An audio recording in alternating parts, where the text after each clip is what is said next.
Well, tonight we're getting an update on Denver Mayor Mike Johnston's All-In Mile High initiative to address homelessness. This, as tomorrow marks 1 year since the mayor declared a state of emergency on homelessness. The initiative is his plan to move 2,000 people indoors by the end of this year.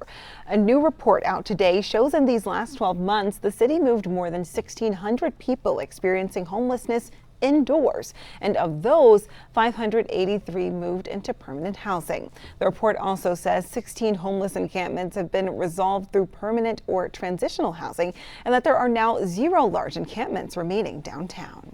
Well, nearly a month since releasing its first-year results, the Denver Basic Income Project is laying out the differences between its year 1 and year 2 direct cash payments. Program leaders updated a city council committee on the project this morning.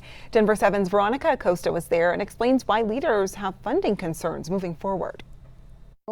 It's been more than 6 years since Mariah Rodriguez was hit by a drunk driver while she was waiting for the bus on Federal Boulevard. It changed my life. Now I'm living with a brain injury. That crash catapulting Mariah and her 4 children into hardship she never saw coming. I was in total survival mode. She lost her job, was losing her home, and didn't know where to turn until she heard about the Denver Basic Income Project. I applied, although I was hesitant, and I ended up getting accepted. I was like, this is crazy. No strings attached.